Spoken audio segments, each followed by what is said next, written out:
Hai sahabatku sekalian, sahabat Demi Channel dimanapun Anda berada, apa kabar kalian semua?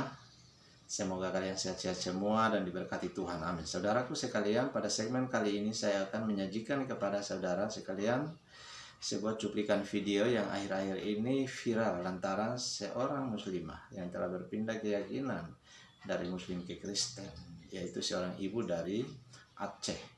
Nah, di sini juga kita akan melihat logika Ade Armando atau cara pikir Ade Armando terkait hal ini.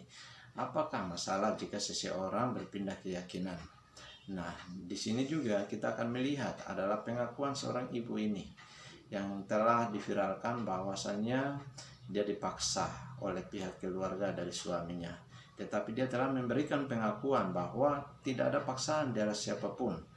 Bahkan dia juga mengaku bahwa ini adalah pilihan hatinya untuk memeluk agama Nasranis, yaitu mengikut Tuhan sebagai Tuhan dan Juru Selamat pribadinya. Mari kita melihat cuplikan videonya di berikut ini saudaraku sekalian. Ayo. Saya ini yang bernama Cut Fitri Handayani yang dinyatakan yang diviralkan oleh keluarga saya diculik. Semua itu tidak benar dan itu semua keinginan saya. Tidak ada unsur paksaan. Bahkan anak-anak saya diambil sekarang sama keluarga saya dan keluarga mantan suami saya. Ada satu pertanyaan besar di Indonesia. Boleh nggak sih seseorang itu pindah agama? Kalau pindah ke Islam sih jelas boleh kan? Banyak contoh-contohnya. Tapi bagaimana dengan kalau dari Islam pindah ke Kristen? Inilah pertanyaan yang sekarang mengemuka gara-gara seorang perempuan dari Langsa Aceh namanya Cut Fitri Handayani memutuskan pindah ke Kristen. Ini rame dan ada testimoninya di video. Di testimoninya itu dia bilang dia menyatakan melakukan perpindahan agama itu dengan sadar, sehat jasmani dan rohani, tanpa paksaan. Fitri sendiri adalah seorang janda dengan 2 putri yang kini sudah menikah dengan pria Kristen. Kasus ini jadi ramai karena keluarga Fitri nggak terima. Mereka menuduh Fitri diculik oleh pria yang dituduh sebagai seorang rentenir. Keluarga Fitri rame-rame termasuk ibunya yang sudah tua mendatangi kediaman Fitri yang sekarang menetap di Medan. 2 anak Fitri dirampas dan dibawa pulang ke Aceh. Fitri sendiri berusaha dipaksa kembali, tapi Fitri menolak. Kini ada kelompok di Langsa yang menyatakan akan memaksa Fitri kembali ke Aceh dan memaksa dia pindah menjadi Muslim kembali. Kelompok ini juga terekam di video yang beredar di YouTube sekarang. Mereka bilang mereka akan meminta dinas sosial serta aparat hukum dan FPI untuk memaksa Fitri kembali ke Aceh. Ada pula video pemuka agama yang mengancam langkah Fitri masuk Kristen. Apa yang terjadi ini jelas penindasan hak asasi manusia. Keluarga Fitri, betapapun mereka mungkin kecewa dengan keputusan Fitri, tidak memiliki hak sedikit pun untuk memaksa Fitri meninggalkan agama barunya. Lebih jauh lagi, mereka nggak punya hak sedikit pun untuk merebut kedua anak Fitri. Yang bisa minta hak pengasuhan kedua anak itu hanya mantan suami Fitri. Negara bisa campur tangan kalau Fitri terbukti melalaikan kewajibannya sebagai orang tua, atau kalau Fitri terbukti menyiksa anaknya atau menelantarkan mereka misalnya.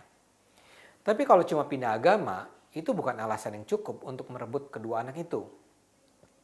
Ya atau kalau mau, ya ajukanlah melalui proses beradab, datang pengadilan, bukan dengan merebut paksa.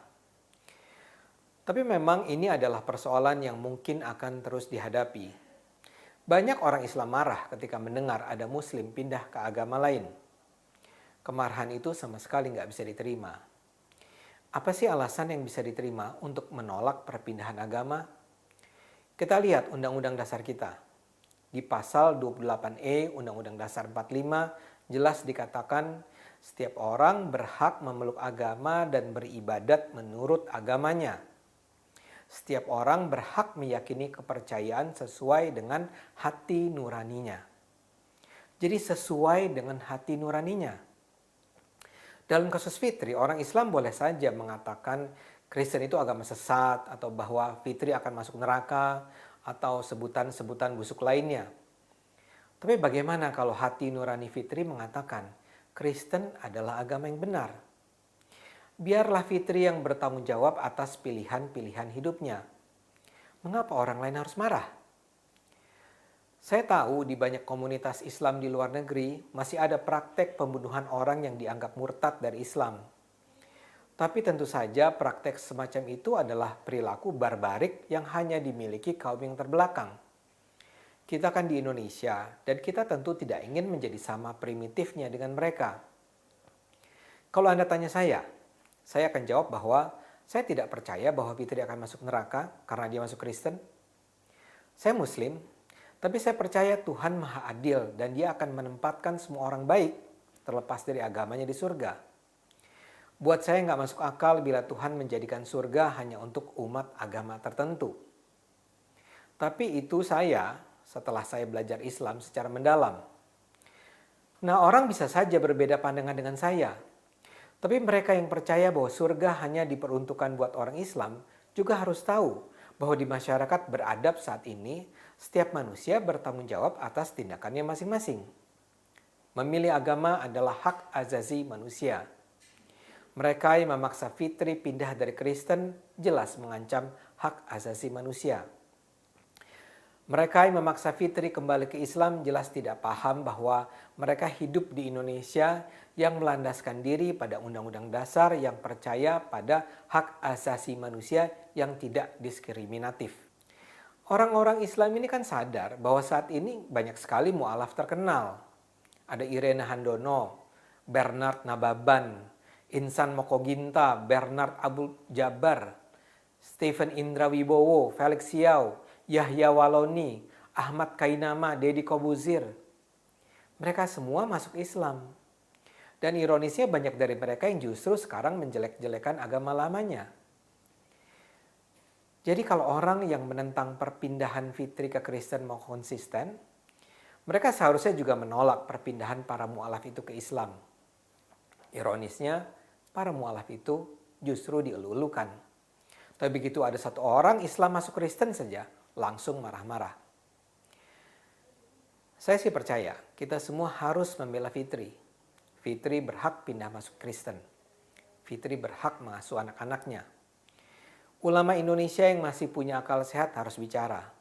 Majelis Ulama Indonesia harus bicara. Para ulama dari organisasi-organisasi Islam harus bicara. Para ulama Indonesia harus menegaskan tidak ada paksaan dalam Islam. Para pemuka Islam memang berkewajiban untuk mensiarkan ajaran Islam. Tapi kalau ternyata ada umat Islam yang tidak percaya dengan syiar tersebut, ya itu adalah hak orang itu yang harus dijamin. Apa yang terjadi dalam kasus Fitri jelas mencoreng nama Islam. Begitu cerita ini nanti memviral ke dunia, Islam akan nampak sebagai agama terbelakang yang jauh dari toleransi. Saya justru percaya apa yang terjadi ini akan mendorong lebih banyak kalangan terdidik mencemooh dan meninggalkan Islam, atau bahkan meninggalkan agama secara keseluruhan. Islam dan agama tidak akan dilihat lagi sebagai ajaran yang membawa nikmat dan kedamaian. Marilah kita berharap bahwa hak Fitri kembali dipulihkan. Mari bersama-sama kita tinggalkan cara beragama yang sempit, terbelakang, mengancam. Mari gunakan akal sehat. Karena hanya dengan akal sehat, agama akan membawa manfaat.